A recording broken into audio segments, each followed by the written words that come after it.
How are you different from a fruit fly or another animal? After all, just like other animals, we are born, we nourish ourselves and grow, many of us reproduce, and we die. Does anything set Homo sapiens apart? You might answer in that in fact nothing really sets us apart from other animals. Or you, like the ancient rabbis who discussed this question, might answer perhaps playfully that unlike nearly all animals, we have buttocks. Yet I would guess that you had neither of these thoughts. Instead, maybe you pointed to the human soul, that ethereal but ultimately unprovable part of us that makes us not just living humans, but also unique individuals. Or, if you were a bit more psychologically inclined, you might have pointed to our abilities to organize into very large groups around ideas and symbols. Perhaps it is our foreknowledge of our eventual death that sets us apart. Or maybe it's our ability to simulate the future in scenarios that we play out in our minds. I would wager, though, that most of you thought of our rational minds as distinguishing us from fruit flies and even chimpanzees. Even chimps can't send rockets to the moon, destroy the planet through an increasing number of means, or play Mahler. Although, regarding that last point, I honestly don't know if there is an ape equivalent to Mahler. We are fascinated with and a little fearful of AI precisely because it pushes the boundaries of what it means for us to be human. If a machine can reason like or even better than us, is it actually like us? Sure, AI hallucinates, but I know plenty of humans who also do it. AI can sometimes seem creepy precisely because it imitates that part of us that many of us think is what makes us uniquely human.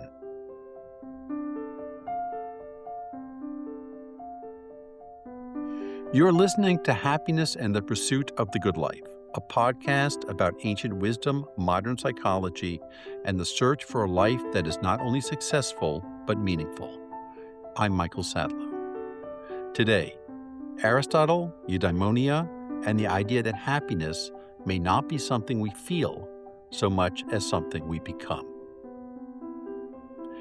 If you settled on the rational mind as the distinctive feature of human beings, you're hardly alone. Thinkers from the dawn of time pondered this question, and many, including the same rabbis who floated the idea of buttocks, also settled on our ability to think and reason as at least one of the primary distinguishing features of human beings. For our purposes, though, the most important ancient thinker to reach this conclusion was Aristotle. In today's episode, I discuss some philosophical approaches to happiness, but I really want to focus on Aristotle's answer, because it is from his sustained discussion that many later approaches, both philosophical and religious, emerge.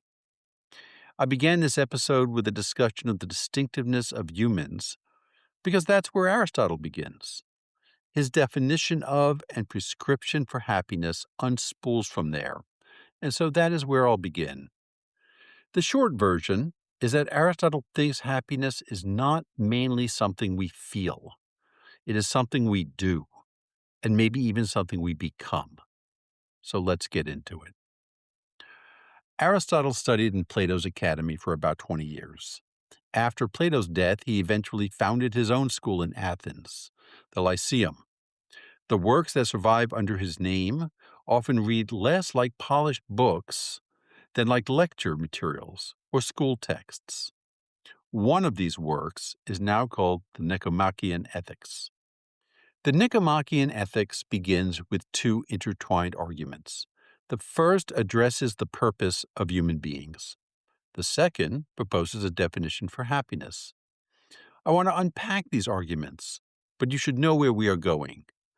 By the end, I want to suggest that Aristotle gives us four ideas worth taking seriously. Happiness is a byproduct. Character matters more than mood. Virtues are trained.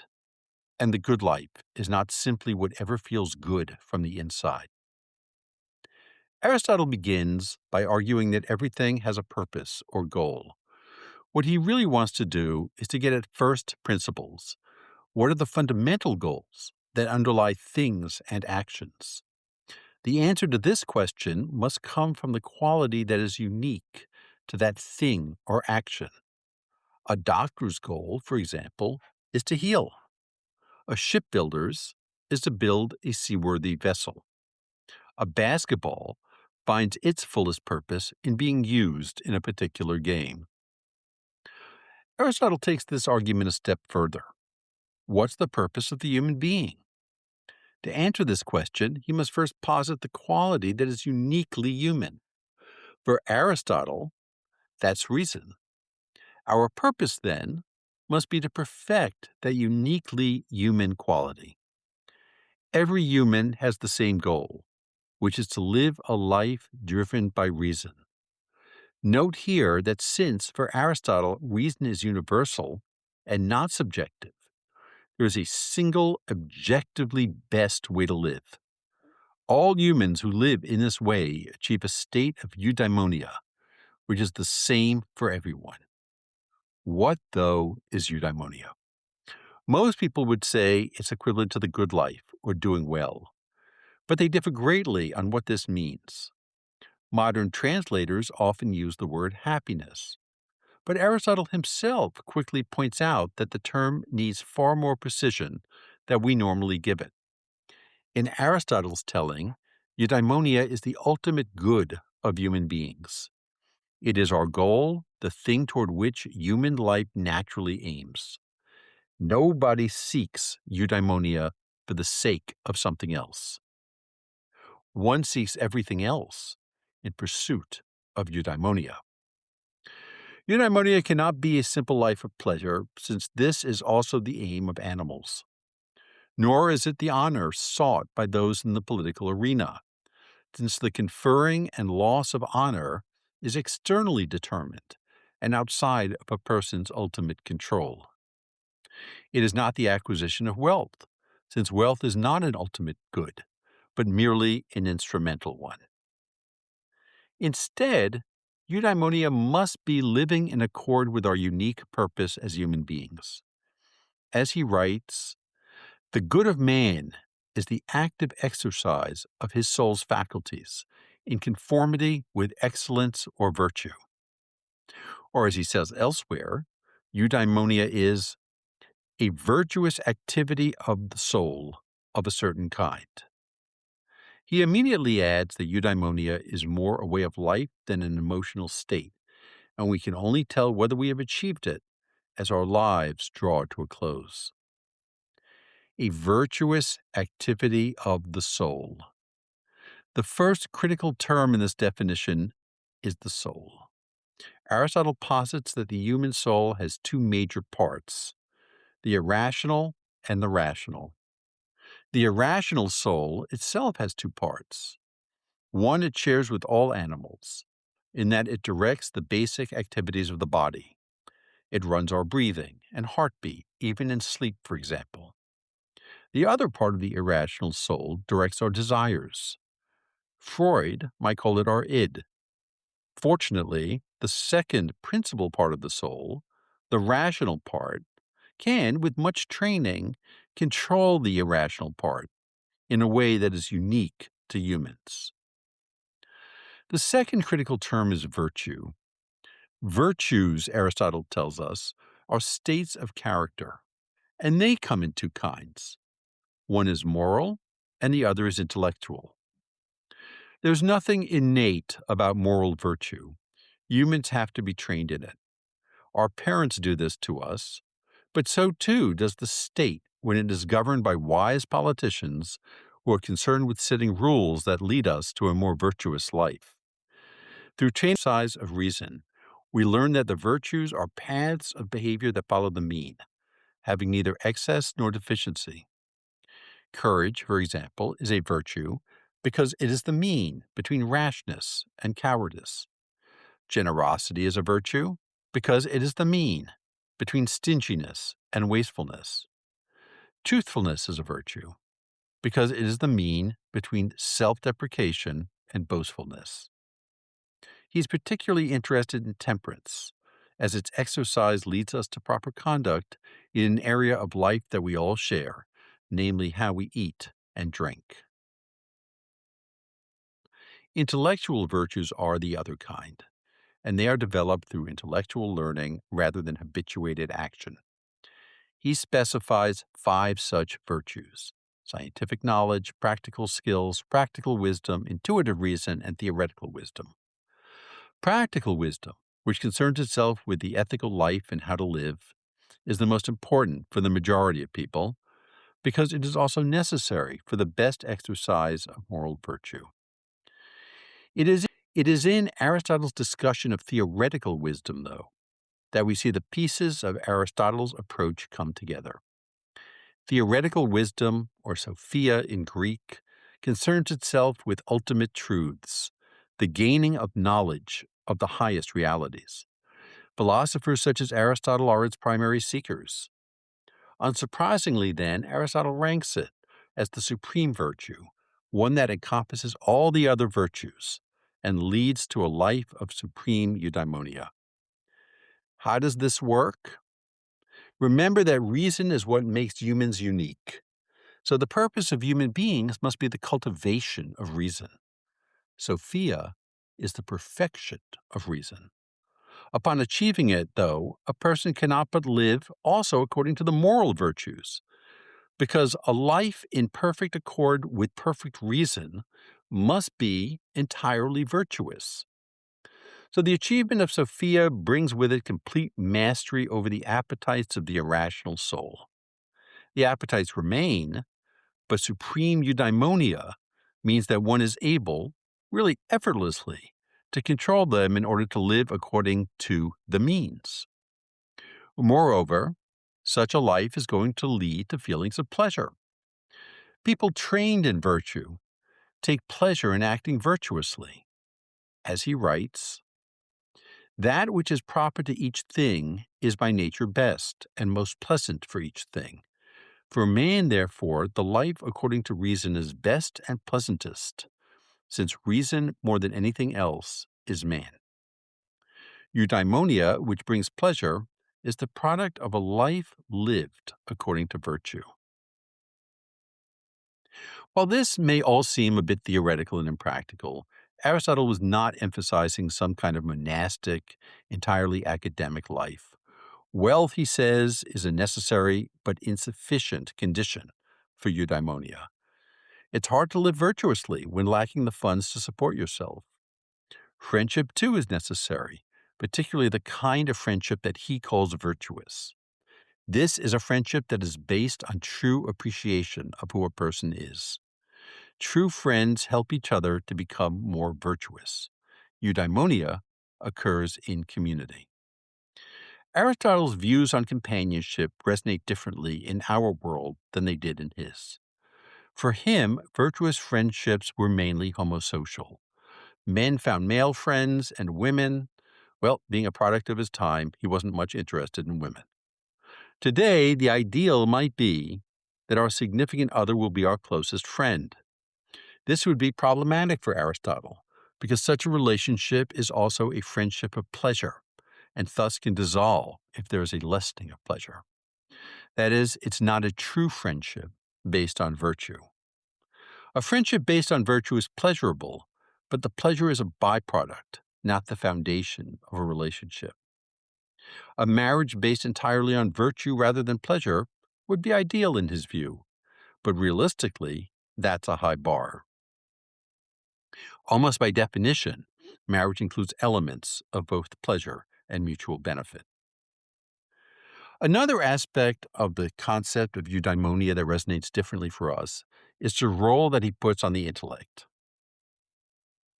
For Aristotle, to reach the highest state of eudaimonia, you need to be born smart and undergo a long and rigorous education, which in turn requires money. So, what about the vast majority of people? A life of eudaimonia is open to them, but it seems, in his view, to be of a lesser quality. Such people will never, again in Aristotle's view, be fully able to tame their appetites and thus live according to all of the virtues. although they certainly can get pleasure from living, according to many or some of them, most of the time. Aristotle is deeply unegalitarian, but that doesn't mean that all his ideas should be dismissed. I think the following four aspects of his theory are worth contemplating. First, that our goal should not be happiness as we usually understand that term, but eudaimonia, or the good life. Many things generate temporary feelings of positive affect, from eating a good chocolate cake to having a good laugh. But the feelings that come from a life well lived are deeper, more enduring, and more satisfying. That is not to say that it is wrong to pursue some activities for temporary happiness hits. But the good life is an ongoing, sometimes challenging enterprise that generates happiness as a byproduct. Second, this raises the question of how we define the good life. For Aristotle, it is a life in which our activities are guided by virtues.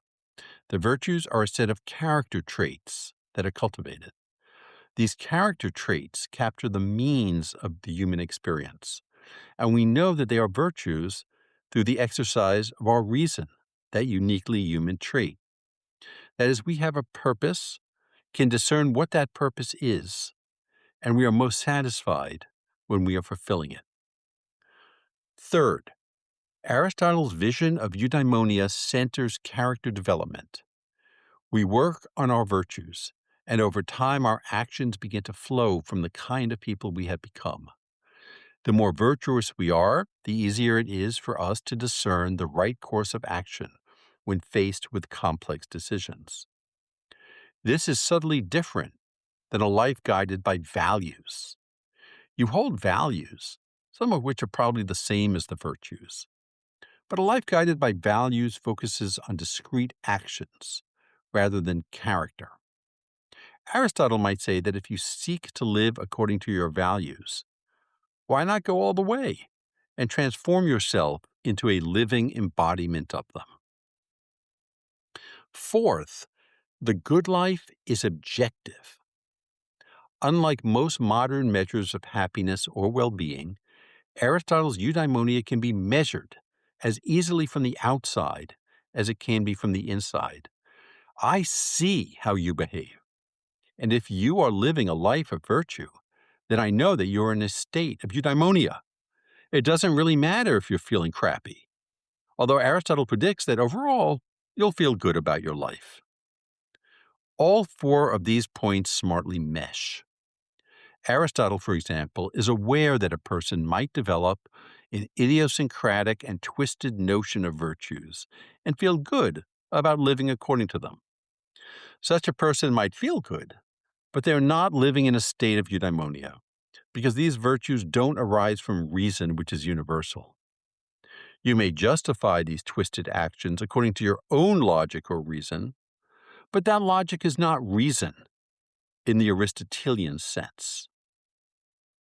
Aristotle's theory has remained influential, even as it has been endlessly critiqued and modified. Many, but not all later philosophers accept that eudaimonia is an ultimate human goal. Humans need virtue to flourish. Not everyone fully agrees, though. Immanuel Kant argues instead that virtue needs to be pursued for its own sake, and that it is sometimes in tension with happiness. John Stuart Mill entirely disconnects happiness from virtue. The former can be achieved without the latter. Martha Nussbaum takes Aristotle's question, what does human flourishing require, and turns it toward justice. What must a society provide so that people actually have the opportunity to flourish? Once they have these freedoms, they can choose, or not, to exercise their capabilities in the ways that they desire. Aristotle would most likely strongly disagree with this emphasis on individual autonomy as unmoored from virtue and reason. And it is worth noting here a contrast with the Bible. Aristotle's theory of eudaimonia plays an important role in the thought of later theologians. Thomas Aquinas, Moses Maimonides, and Al-Ghazali all adapt it, and their reflections on happiness are incredibly influential through their respective traditions. Yet this is more surprising than one might think. The Bible does not organize its vision of the good life around eudaimonia, either the word or the specific Aristotelian concept. Both the Hebrew Bible and the New Testament have rich vocabularies in Hebrew and Greek, respectively, of things that we might lump under the general category of happiness. So the Bible talks of joy, blessing, wisdom, contentment. The idea, though, that the good life comes from the cultivation of virtue through reason is foreign to it. We'll return to some of the Bible's models for the good life in later episodes. Aristotle challenged one prevailing view, that the main source of happiness was pleasure. This was a view not only held by a majority of people, but also promoted by an ancient philosophical school, the Epicureans. But what does it really mean to construct a life around the pursuit of pleasure? Come to think of it, what is pleasure? So Aristotle leaves us with a challenge. Maybe happiness is not primarily a feeling to be chased, but the byproduct of a life shaped by character, reason, friendship, and virtue. Here is a question to sit with this week. Bring to mind someone you admire. What virtues does that person seem to have? Character traits. Are those virtues you would like to strengthen in yourself? And how might you begin to practice them? In the next episode, we turn to pleasure. Aristotle thought that pleasure was not enough for the good life, but most of us still want it, seek it, and organize a surprising amount of our lives around it. What is pleasure, and what happens when we make it our goal? You're listening to Happiness and the Pursuit of the Good Life with me, Michael Satlow. Readings, resources, and ways to support the podcast are available in the show notes and at mlsatlow.com. I welcome your questions and feedback.